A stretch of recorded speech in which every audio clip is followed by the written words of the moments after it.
Sveikutės mergaitė, šiandien noriu parodyti jums labai gražius eglės žaisliukus, granatus. Nu, labai gražus man jie, einu parodysiu iš arčiau.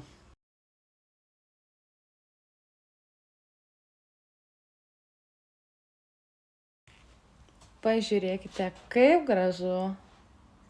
Jis visas toks cukruotas. Nu, pasakiško grožio. Labai gražiai išdirbtas. Taipogi yra rankų darbo.